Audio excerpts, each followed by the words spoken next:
This is one of the speeches done by Martin Luther King Jr. It's called I Have a Dream.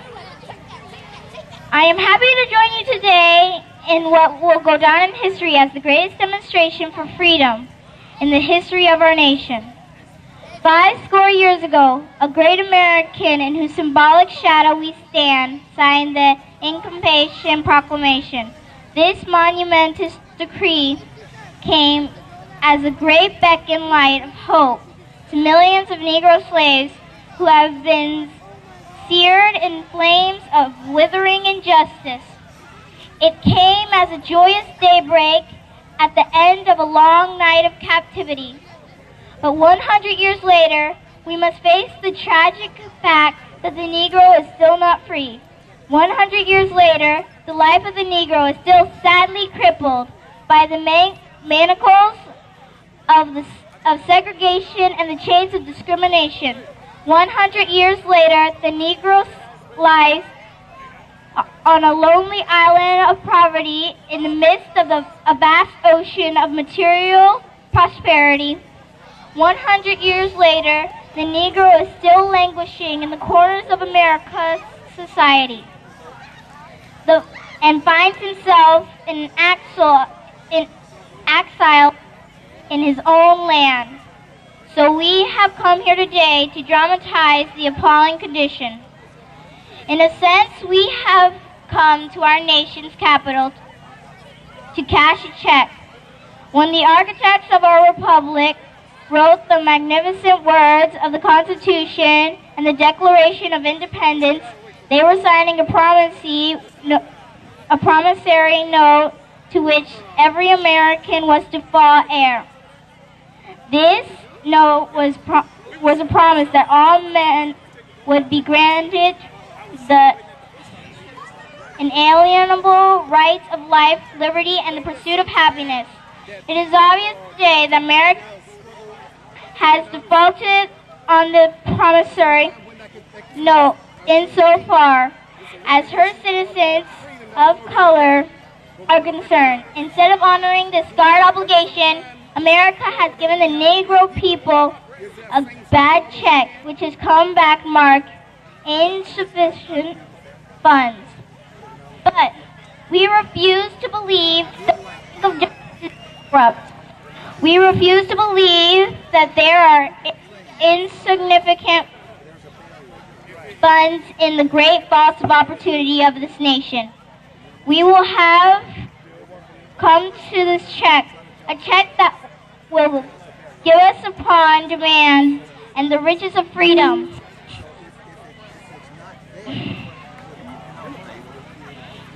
It will be fatal.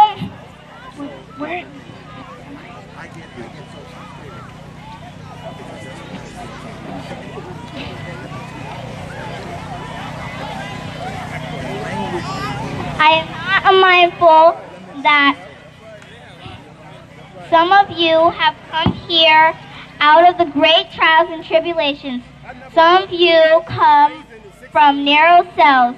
Some of you come from areas where your quest of freedom left you battered by storms and prosecution and staggered by the winds of police brutality.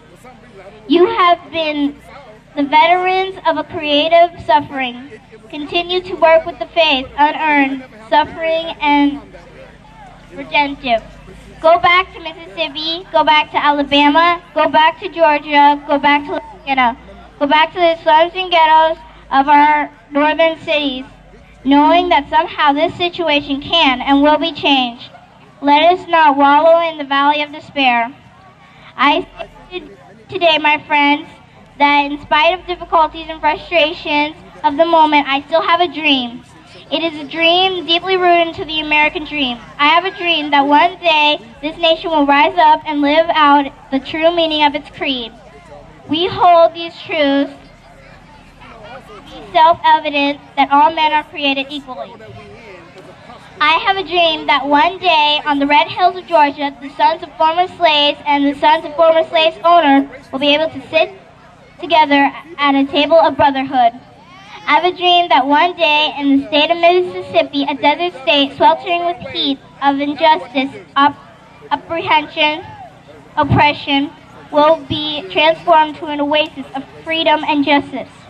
I have a dream that my four children will one day live in a nation where they will not be judged by the color of their skin, but by the content of their character.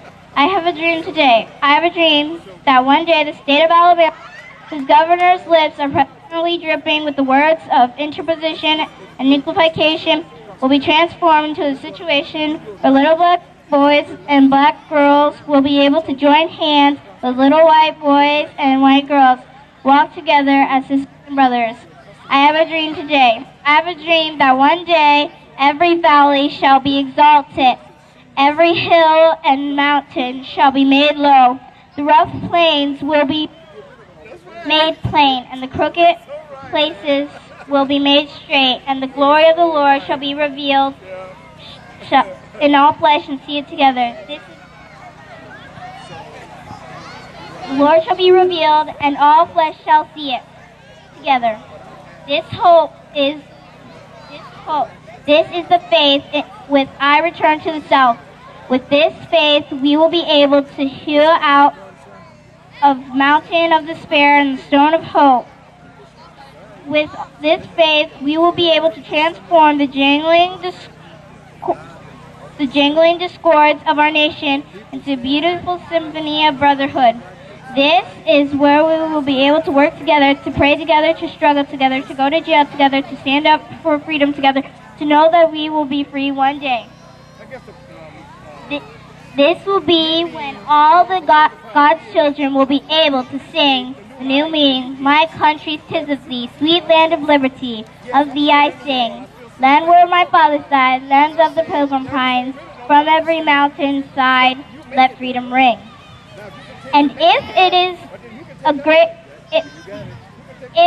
America is to be a great nation, it must be true. This must be true.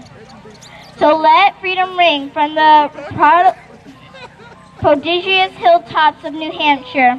Let freedom ring from the mountains of New York. Let freedom ring from the high-hanging Alleghenies of Pennsylvania. Let freedom ring from the snow-capped Rockies of Colorado. Let freedom ring from the curvaceous peaks of California. But not only that, let freedom ring from the Stone Mountain of Georgia. Let freedom Let freedom ring from the Lookout Mountains of Tennessee. Let freedom ring from every hill and every molehill of Mississippi. From every mountainside, let freedom ring. When we let freedom ring from every village and every hamlet, from every state and every city, we will be able to speed up that day when all of God's children, black men and white men, Jews and Gentiles, Protestants and Catholics, will be able to join hands and sing in the words of old Negro spiritual. Free at last, thank God Almighty, we are freed at last.